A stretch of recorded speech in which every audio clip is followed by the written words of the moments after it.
So guys, welcome back to the channel. Today's video I want to show you how to paint these original Thermic plasma conduits from Games Workshop.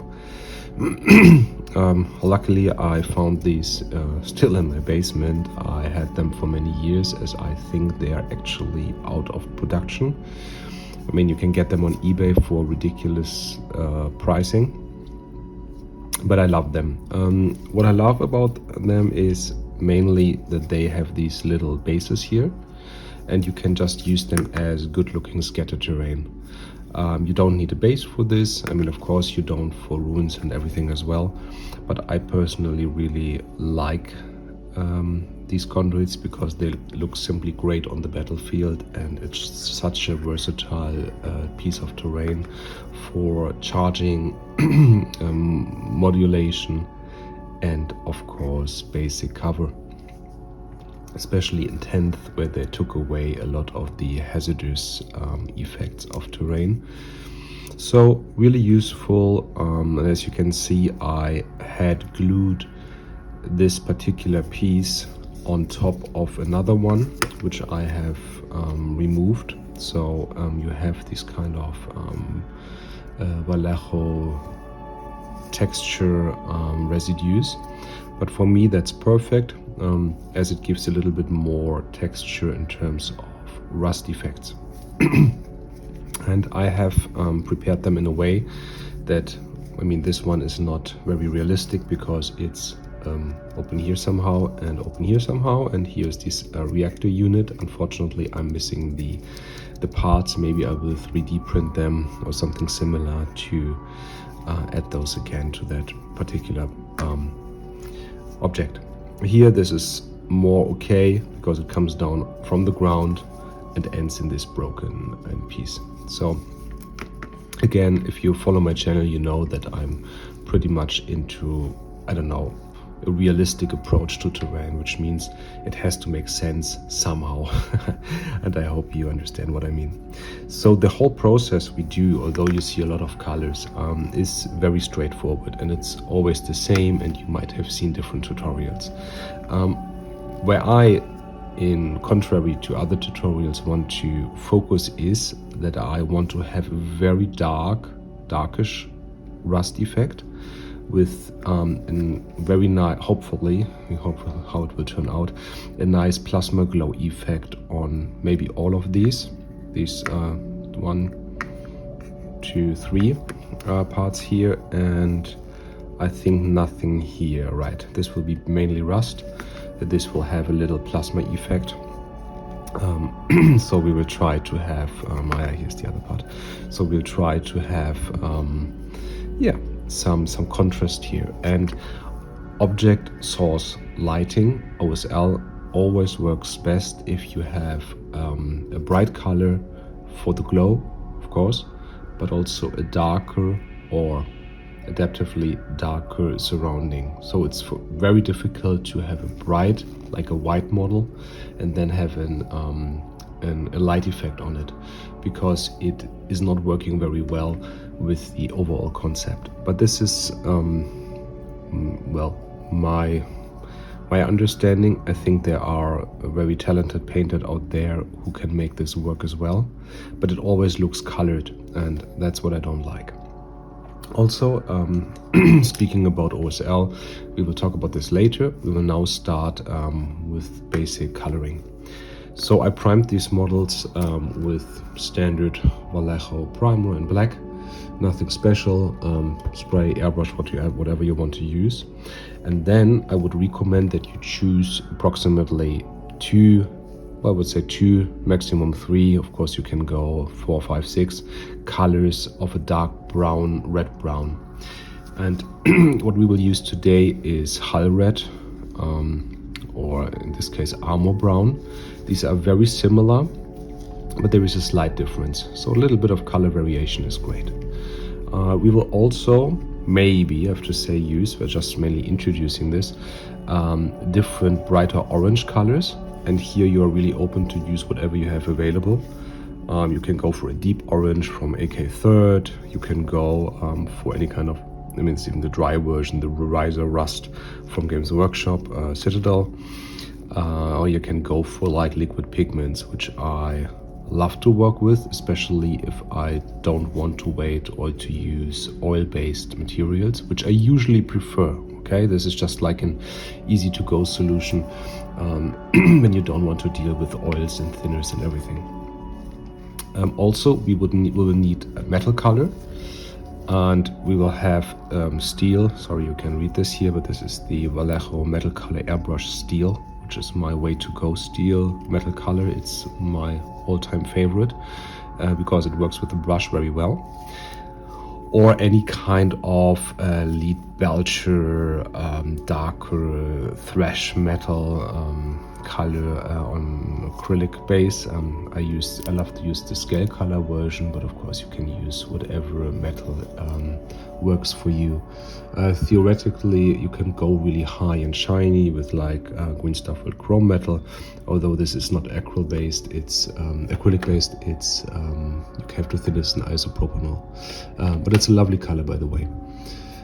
Yes, so we have this as the basic colors, and then what I will do, because I love it, is the AK dark rust deposits and medium deposits. But I have to say, in the way we do it, we do not have to overdo it, because we take an inverse approach, coming to this in a minute. So it's always, well, I wouldn't say important, but it makes sense to really have a darker rust tone, and you have a medium brighter rust tone. I will call this medium. I think they call it, they call it medium as well, because this is, you see these different hues, these different colors. That's all what you can get. If you go for oil, you have this very nice, I think Abteilung 260 is not out of business, but it's taken over by AK at this point. But please correct me if I'm wrong. This is just what I remember, because they are running out of this particular labeling. You see it's also a very nice orange color, and oil paints have a lot of advantages when it comes to weathering.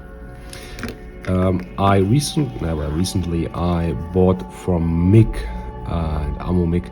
I bought these oil brushes. Honestly, what I love about those, they have an inbuilt brush, so it stays in there. And you have the oil color ready, and then you don't have to clean up. You don't have to mess around with paint removers, here Terpentin-Ersatz or whatever it's called in English. So that's working very well. I love those, and especially white, what we will definitely need later. It's very important, but of course you can use whatever white paint you have available. So oil is not necessary, it just has advantages, as you will see later. And as usual in my projects, I know that my videos are quite long, so this one will definitely be a shorter version. I will try to cut it down as much as possible, but I think to give beginners but also intermediate painters some comparison and some insight why I use different things, it's important. But it all boils down to your individual style. And believe me, just with, I would say, two colors, a darker red-brown, an orange, and just steel, you can get great results, because we will cross that point here in a second. So we will get started. So you can of course do this with a brush, but you can also do it with an airbrush, which what I will do, because it's simply faster. So my purpose is to do really, really heavy rust. So I will not do metal first and then apply rust effects. This will look very more clean. I will do the contrary. I will do heavy rust and simply dry brush, or in certain areas specifically paint steel. So this should be extremely old, extremely used. So mainly rust and a little bit steel. So let's get started. So this is my absolutely disgustingly dirty airbrush, I just realized, but that is okay for our purpose. And I will start with the armor brown. So with a 4mm nozzle, I do not have to dilute this. So I will just simply start spraying.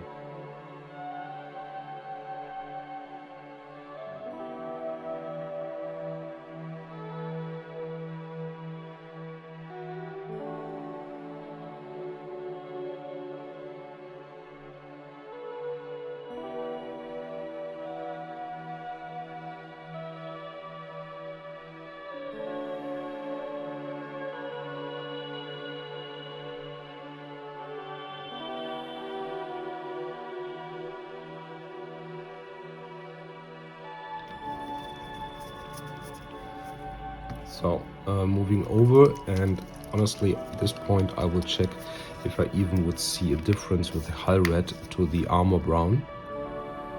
I'm not entirely sure.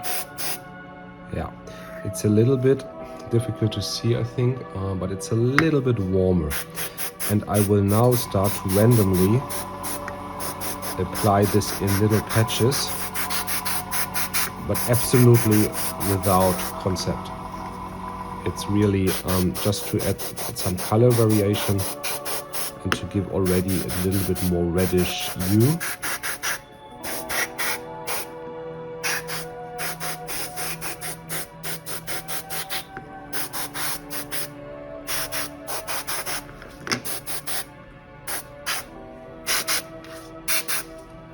And that's it. So theoretically, because this will be drawn together in the end of my video, you can now already add a few drops of orange color to the recesses and then dry brush everything with metal color, and that's it. And then you are good to go. So plain and simple, just taking really a few minutes. But again, if we buy this stuff, and I think this is pretty expensive as well, so it somehow deserves some good effort. And there was once a painter who just told, or just said this, I saw just recently an interview with him, but I can't recall who that was. If you are not happy with the model when you are done, it's simply not done. And I love that quote, because if you are happy, that's great. Leave it, seal it, never touch it again. But if you're not happy, take your time to bring it to the point where you are, so that you are really happy about it. So now we have a solid, already pretty much old-looking, worn-looking pipeline here. Next, I want to add the crusted rust effects. So we will, in certain areas, add a little bit of a brighter brown color already. This is now slowly building up, and I'm using mud brown, which is a little bit more, it's a more brownish tone, but it's still a little bit brighter. And again, now, because this model should also be somehow realistic from the lighting, I will focus with this mud brown on the higher areas of that particular piece. Yeah, it is not to create a rust effect, it is just to give the model more more volume, more dimension. Okay. Even if I later will potentially go over with rust effects, I have at least some volume and some geometry, some shape. So here on these intersections,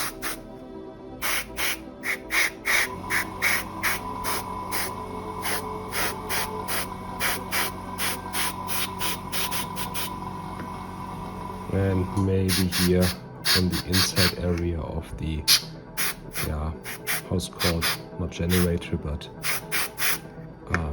plasma station, where you can refill the plasma batteries. So that's fine.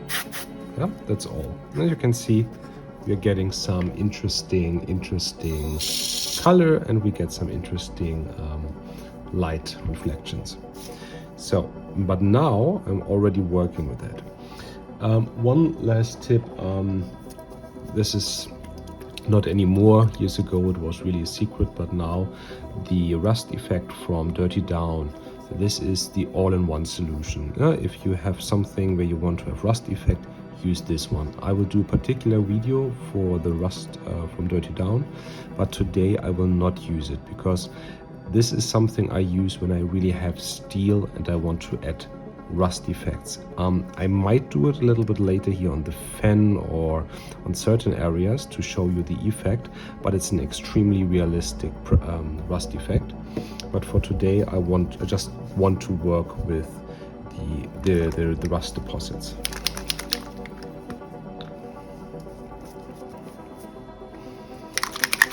So the AK one you really have to shake thoroughly.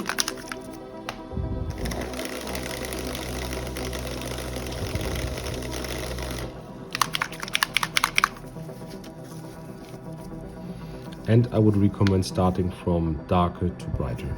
So I will put a little bit in your airbrush. And then rust is mainly located in areas where water or other corrosive materials are pooling or sitting for a while.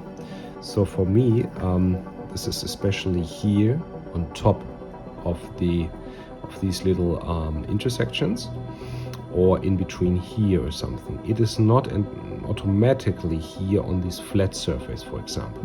So if you want to have a realistic rust effect, focus on areas where it's really cooling. You don't have to be overly careful, as we will adjust it in a second with a brush, but try to get little crevices here, areas around the screws, here in between, on top, and don't do it too, try to keep it random a little bit, but at this step still try to bring it into all the areas where it's usually flowing, where you think it's usually making sense to have rust.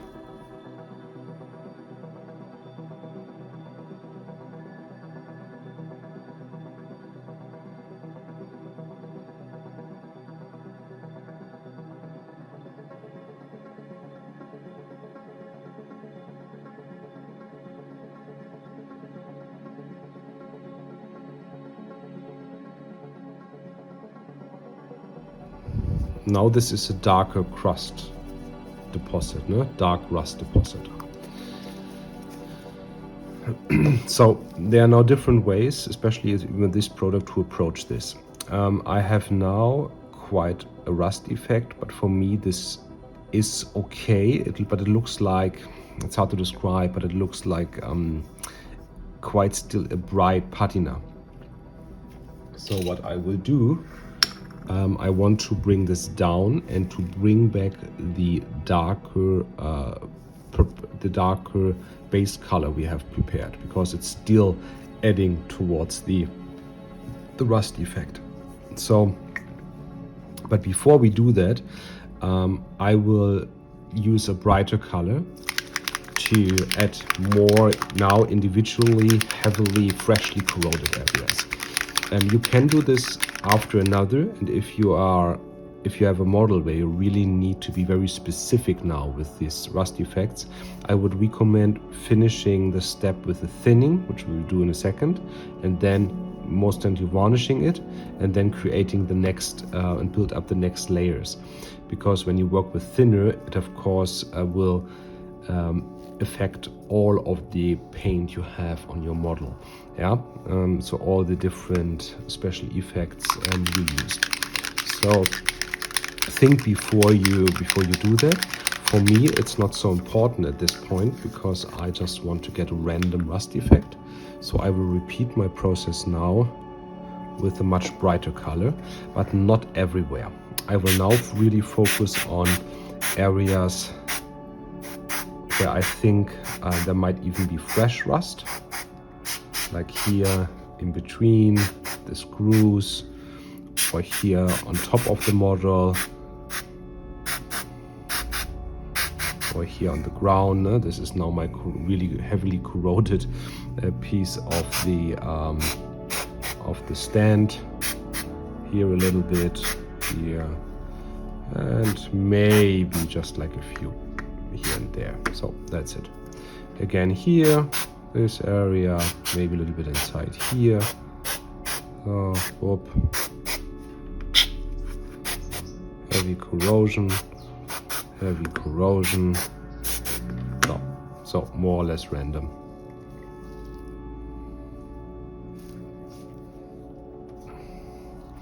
And I promise you, after you have used these products through your airbrush, you have to do a deep clean. So now comes my personal fun part. I use the odorless thinner from whatever company, different company have this, just AK here. I will put my my brush directly into this here because there's not much left, and I just need this. I'm just using this for rust. Otherwise, just pour a little bit into a small cup or something, so you won't destroy your whole thinner. So now you can go here. And what I do is I want to create streaks, and for streaks I'm really taking care that I pull all this rust in one direction. Now I put everything down in one direction. Here for things like this you can just simply go in a little bit and use a cotton swab to remove a little bit of the excess if you want to. But again, for this, the way we do this here for this particular model, you don't have to be so careful. Yeah? It should be fast, but it should still look good. So here we go down and pull a lot of the rust effects to the side, and as you can see, it creates some lovely streaks, and when this dries, you have wonderful realistic rust effects, especially with the browner base color we have used. So the advantage, what we do now is we make realistic rust streaks. We also bring back the darker base color, which will benefit us for the plasma glow. Yeah, I think 2 advantages are okay.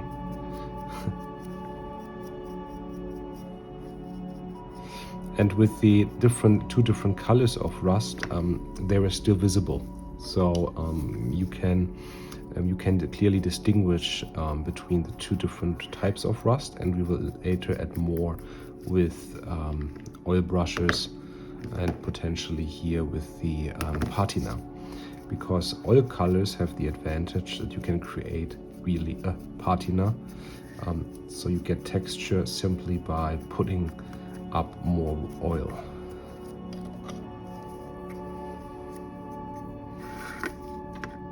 Now you see this looks bad, simply. So rain would move to the sides, so I'm trying to go in this direction.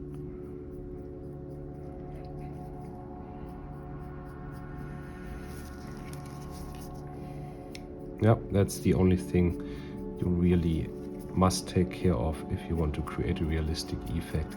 Keep always the same direction based on the shape of the model or terrain piece you are using.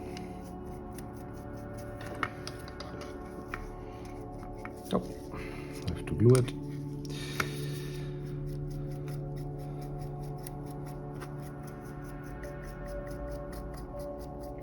Theoretically and also practically, you can use some tissue to just wipe it. but for me this method here works perfectly fine. Usually the odorless thinner is drying quite fast, so you don't have to wait for ages. But of course it has to dry a little bit, so you have to take a break while doing this. No, sorry. That's not the oil, it's just simply a common cold.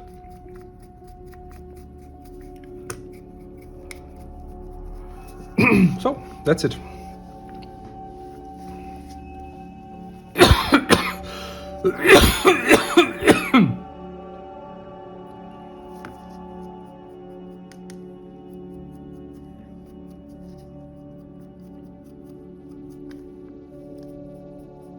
Now you can keep certain areas like this, and you won't see this on the tabletop, but of course personal preferences as well.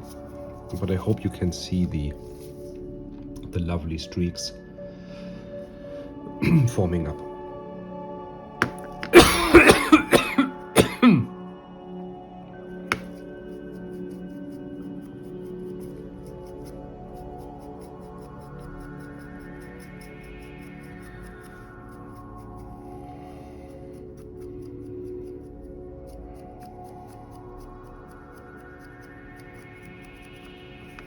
So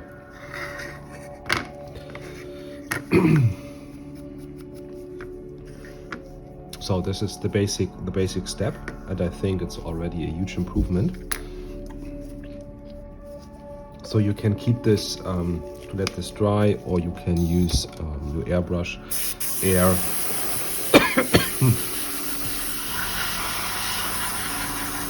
to speed up the drying process. And so coming back to it, I have now added a little bit of the Abteilung 260 oxide patina,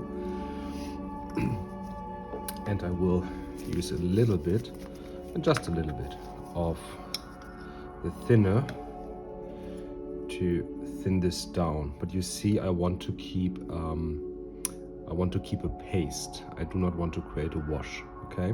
But just a little paste. It's still pasty. And now I will stipple this in areas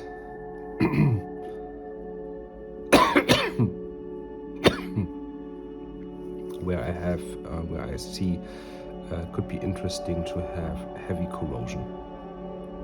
Yeah? And again, it can be done randomly, but keep it realistic in terms of where it would pool or where you would see fresh corrosion, depending on what you want to achieve.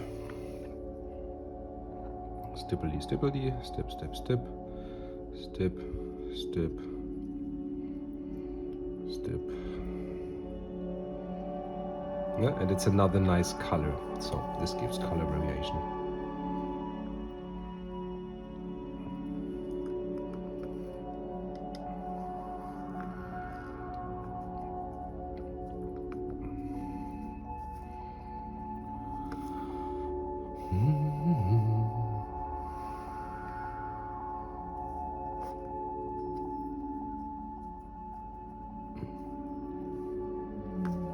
So, I'll leave this here for a moment just in case I'm coming back later. Of course, close the lid. Sounds stupid, but this evaporates quite fast.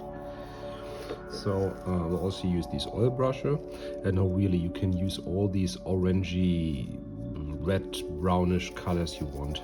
So it's all about variation. So this is a little bit darker. So I'm adding just some color variation. And the advantage here is you can even go down in streaks like this, if this is applicable to your model. So I will use it to draw through lines into areas where I think which are still too boring.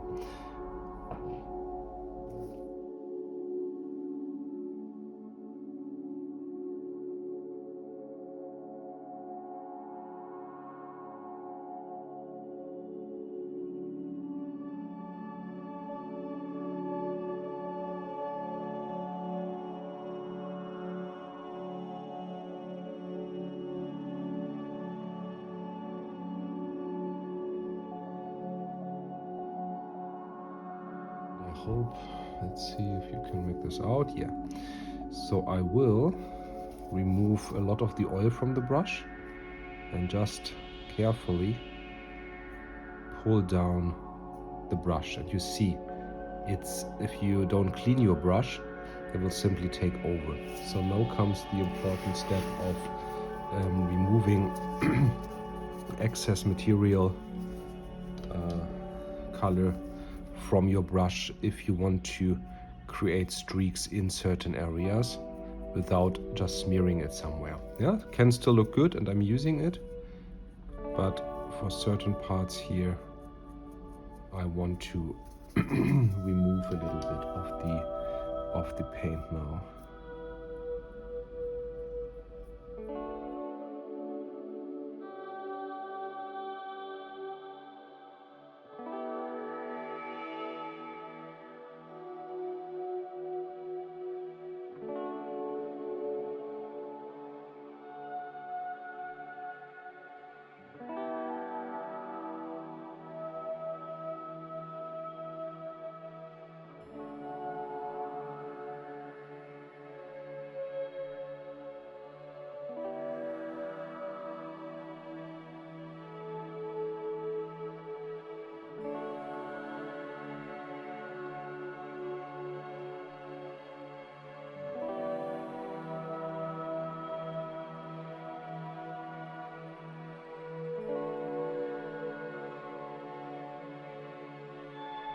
So this is pretty much all in terms of rust.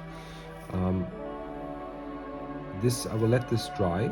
I could, when this is totally dry and I have varnished it, I could start with acrylic color again, but it's now difficult to paint with acrylic color on top of it. You can, but it has to be completely dry. You will see in a minute. I will not varnish it. I will just leave it to dry, and then coming back when, yeah, this is done. So now after the drying, it's nearly completely dry. A few recesses which are not yet dry, but I want to continue with the project. I will do the metal dry brushing, and for that purpose I use my trusty dry brush and use my standard silver. I will not use, I made the decision not to use yet the Vallejo steel because it's very liquid, and for dry brushing I want to have a more pasty color. Otherwise it's very difficult not to overdo it. And as usual I remove most of the excess, and then I will start to dry brush the whole pipeline. And of course with dry brushing, of course I will focus on the raised areas.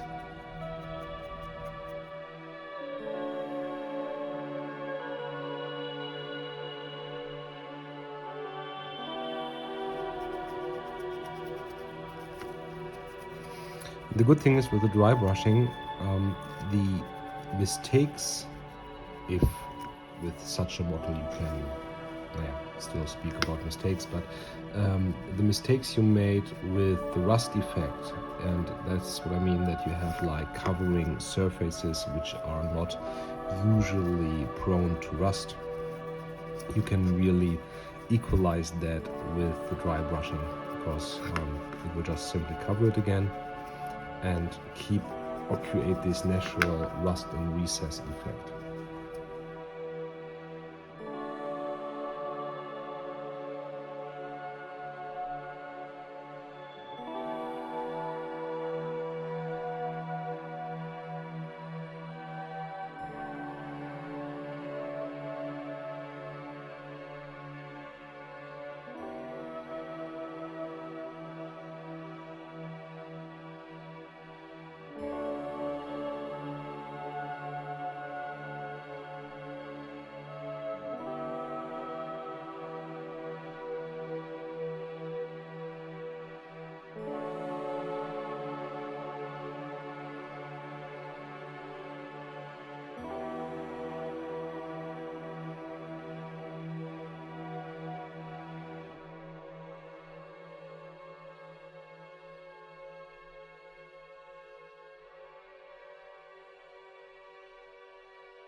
But of course, I spoke about plasma glow and all these other things, and that's what we will do now.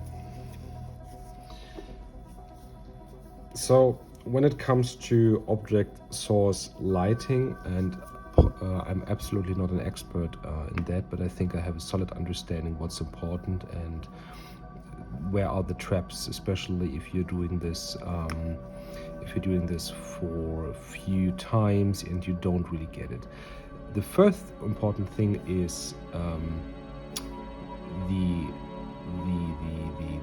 flare or the glare of the source of the lighting. Second is that the brightness will reduce very quickly from the original source.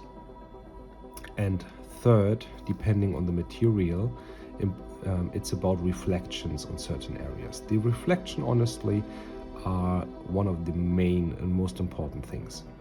And also realistic shadowing. You don't have to paint shadows, but you have to think about it. And to start this process here, allow me to explain a few things. There are different approaches, I call it, to the standard sci-fi plasma glow.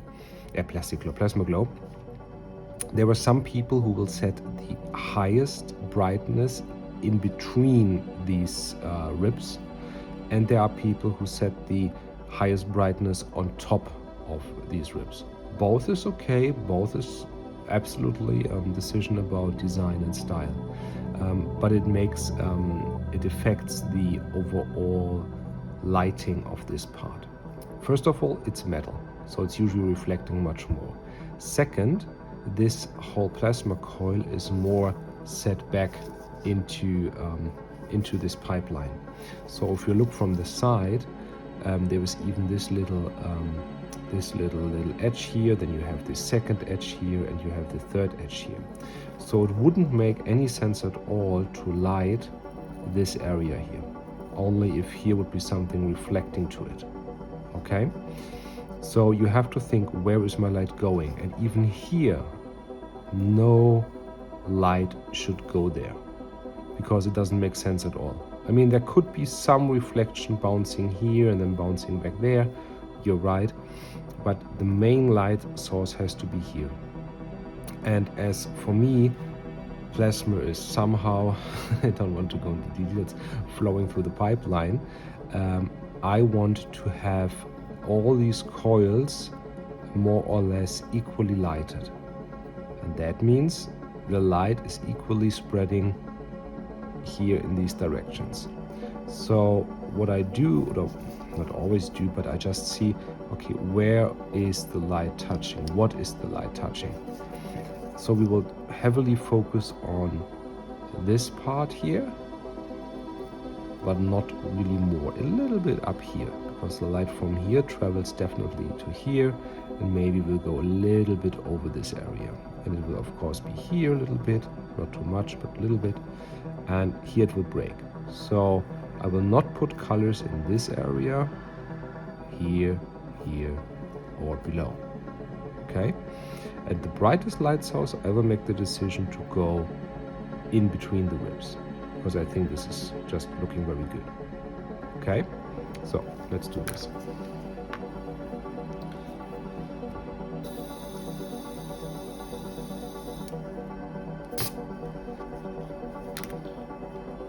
So I will start with a just very titanium white no off-white or something. I will immediately choose the brightest white available. And of course people have different preferences. I love the titanium white from Monument Games. It's a wonderful white, covering very well. I had also good experience with the new Warpaint Fanatics, the matte white, but in a direct comparison I still prefer the Monument one. People have been very excited about this one, so I'm just mentioning this.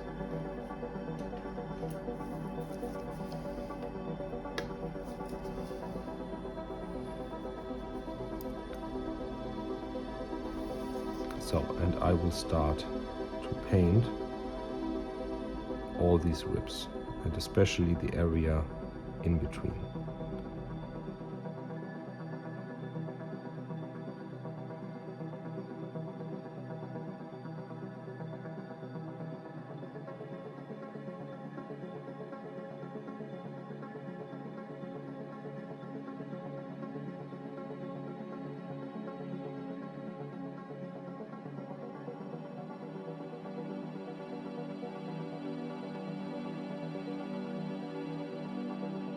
You have now the painted plasma coils.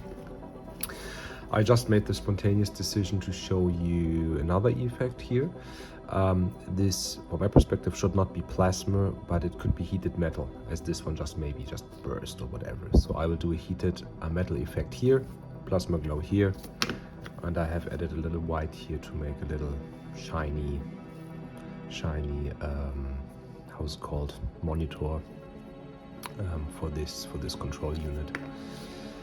So the next step is, I told you this is the base. So I will now use an ink, a titanium white ink. There are many available. For example, the one I love is the Greenstuff World Intensity ink. It's even called OSL white. But honestly, for example, Liquitex is a lovely company. We use their inks in a minute. It's also called titanium white. Will work as well. To tell you, the general white won't work now, because we just need a little gradient, and we need like an overlay of white to get the OSL really running. Don't spray, and don't even spray. I mean, of course you can do whatever you want, but don't spray the color directly now on and around these coils. It won't look good. So mix this thoroughly, and we will add a little glow. So here for the heated metal, it's not so important, but still will look nice if we add a little glowing of the heated metal. And as I have just mentioned this before, I will really focus on the areas which are close to the coils and close to my object, because it's not called object source lighting without a reason.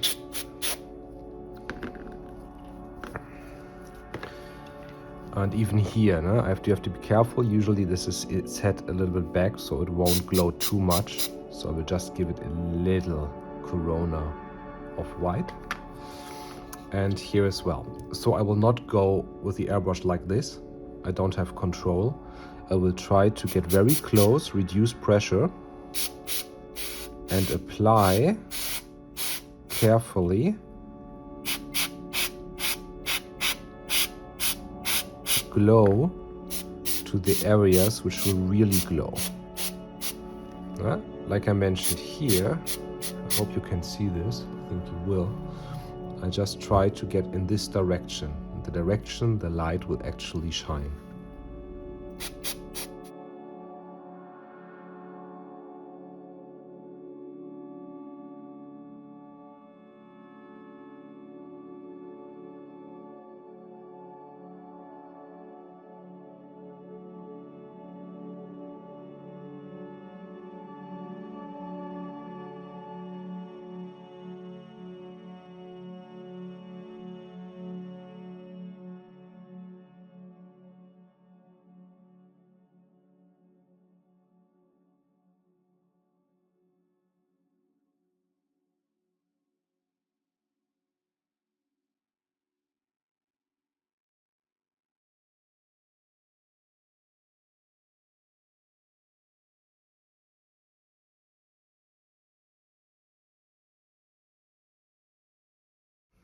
So this is step one. Now, as we are working from bright to dark, we have to do the same with the colors we use. So it wouldn't make sense when you can start with a darker color, but then you have to go through this process again. So I always start with the lightest color I have, or well, the base color I have, and you need at least two colors, one darker, one brighter. There are products on the market which are called like plasma coil glow from Warpaints. I tried this one. It's just a nice blue, yes, lovely. But if I compared it to my Liquitex I was using all the time, it's very difficult to spot the difference. I mean, of course, you see it's a little bit darker, but yeah, so this doesn't really matter. From my perspective, just buy yourself a good portion of the fluorescent Liquitex colors, because there's much more in it, and they are lovely through the airbrush. So lovely through the airbrush means you have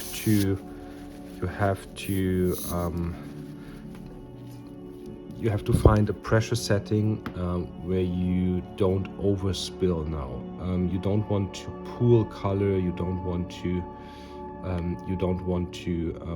flood the model with blue. So we want to create a U. And that means we start, and at this point I'm just covering it. Yeah, and that's the point usually with inks where you should stop and let it dry, because if you continue with it, you will definitely create pooling. Okay, so we do this for all the other parts as well.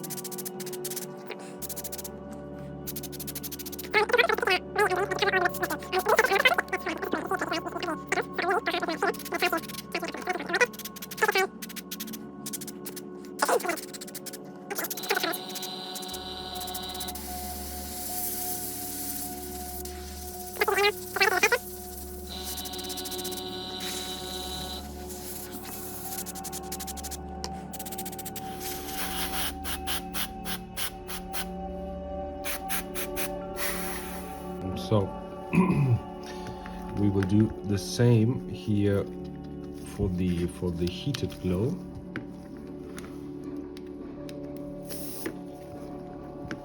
So I will use the fluorescent yellow.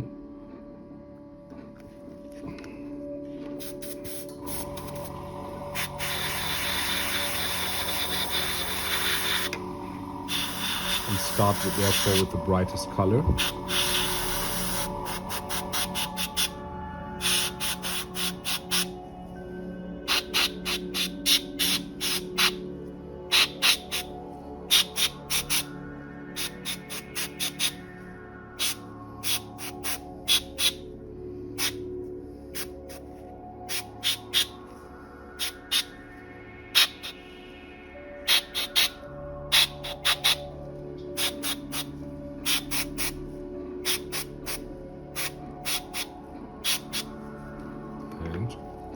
That's it.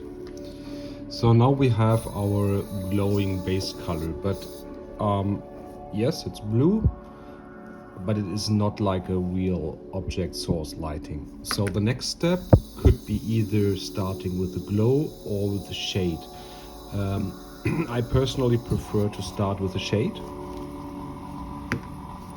So I will use now a darker bluish turquoise color. This is muted turquoise from Liquitex acrylic ink.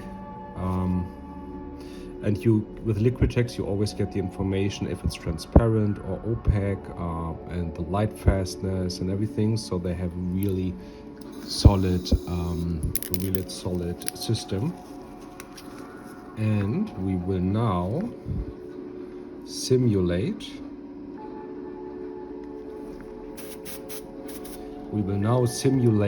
The light getting darker the more distance is between source and our surrounding area. So I will go again in the direction on these surrounding areas here.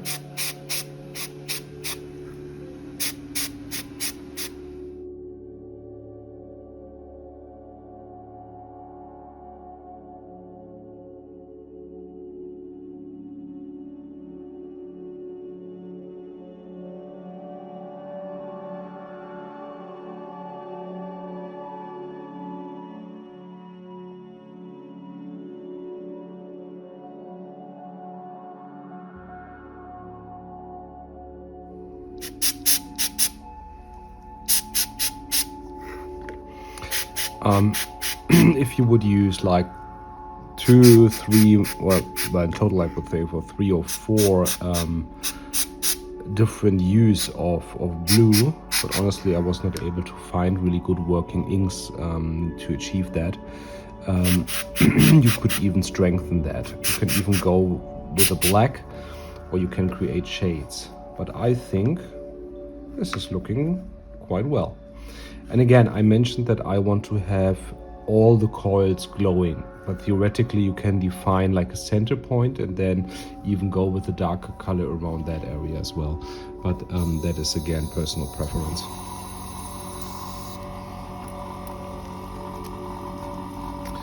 So for the glowing one, it's a little bit easier, but also very tempting. There are a lot of fluorescent colors like fluorescent red, fluorescent orange, and after a while I have realized I do not need this kind of gradient for these small things. And even fluorescent colors sometimes tend to be a little bit too strong for a glow in terms of heat. So what I mean is that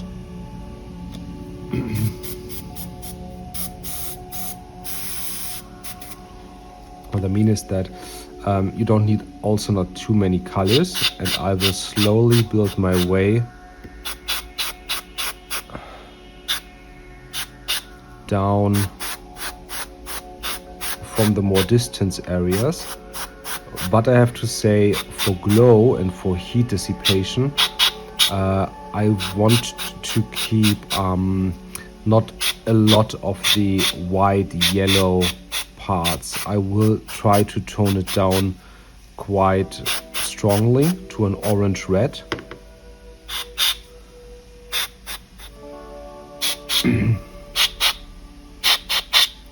Because it's not a lamp, it's just like heated metal.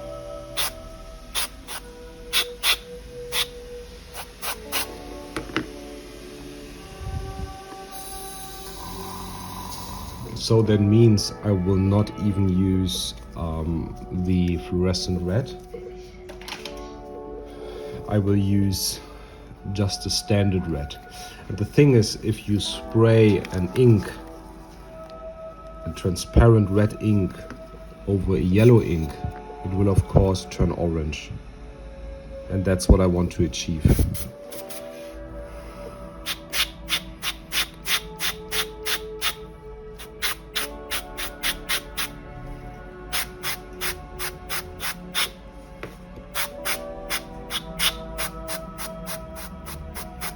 But be careful, if you go too red, it will start to look weird, because red is usually not a color you will see so much when it comes to heat, especially not a red color like this. It will more go towards a brownish red, and to simulate that I was able to find this lovely color. It's called Perylene Maroon. And that is exactly what you can use if you want to save yourself some time. And to show you what I mean, it's this lovely, slightly brownish red. I hope you can see that. It's like a muted red, but this is an amazing product and amazing color for heat effects. Because I will use it and spray it sideways over the ribs.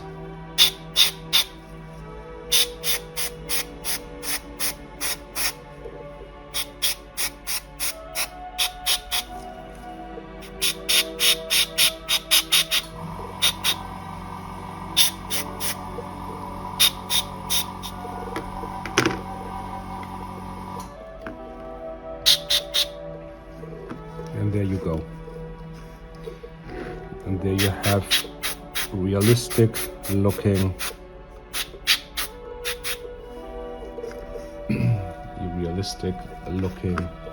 heat effect in how many? Let's call it like 4 easy steps. So the next step, and you can do this for both things, is a very important step. We have 2 steps to go. So we are nearly done with our tutorial, but these 2 steps are absolutely necessary to make a realistic OSL. So to do that, we need something like this.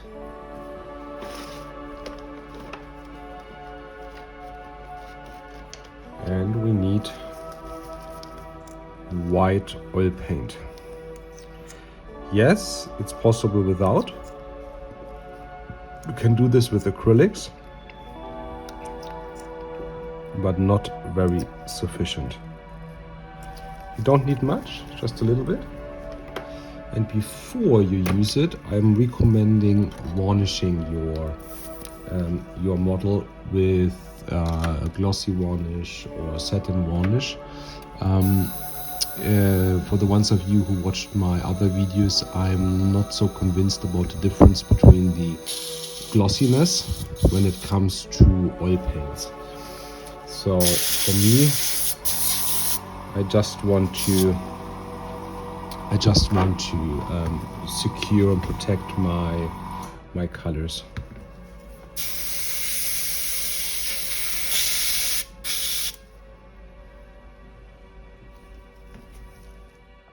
So we'll use some glossy varnish.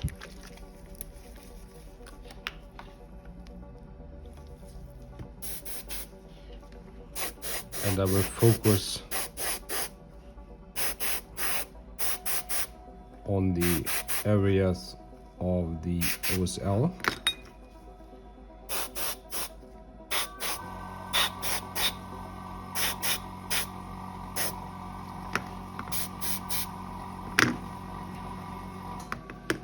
And I will let this dry for a second. So, and now to complete the effect, I will thin the white oil paint to the consistency of a wash.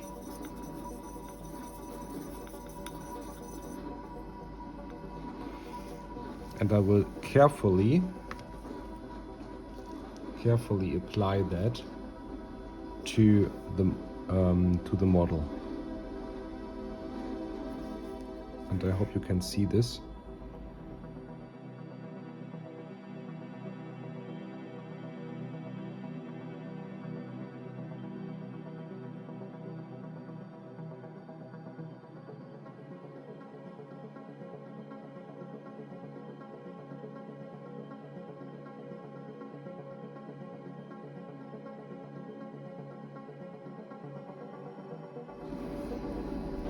You can repeat this process. It will take a while. Oil needs quite a long time to dry. So this is more or less the most time-consuming step.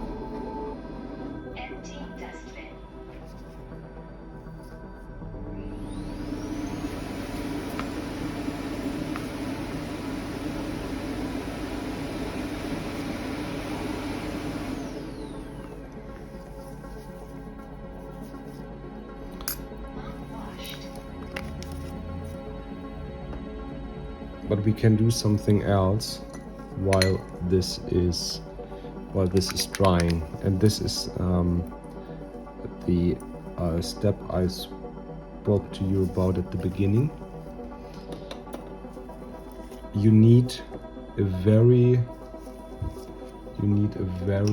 bright, not really a white, but I would say nearly white reflection color.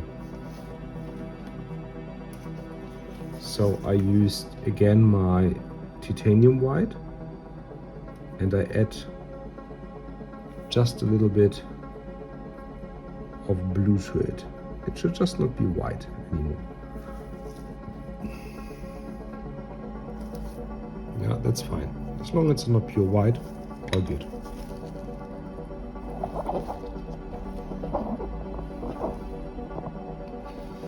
And I carefully take this, not touching the oil parts.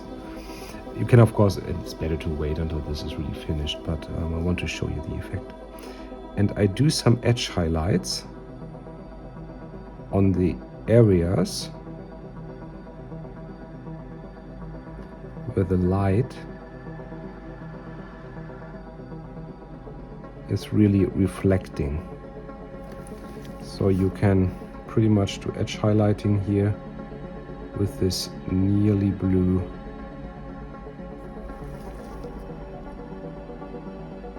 white. Just keep it gentle, don't overdo it, and focus really on the narrowest segments. And it works best with metal parts.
So theoretically, you can now start to add with mithril silver, chrome metal. You can add a little bit more scratches here.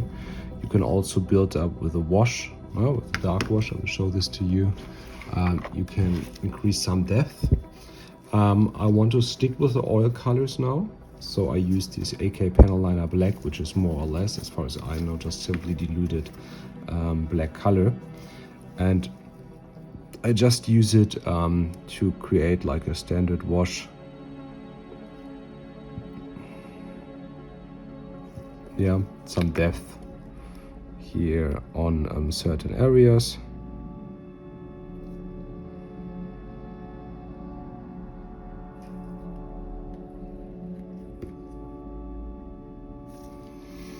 And yeah, and that's it. So I hope you enjoyed that video. I hope you will try some OSL effects soon as well. And if you have further questions, please don't hesitate to write something in the comments. And I would be very happy if you could subscribe to the channel, as again, this is a very small channel and will help me grow and develop and create more videos. Thank you very much.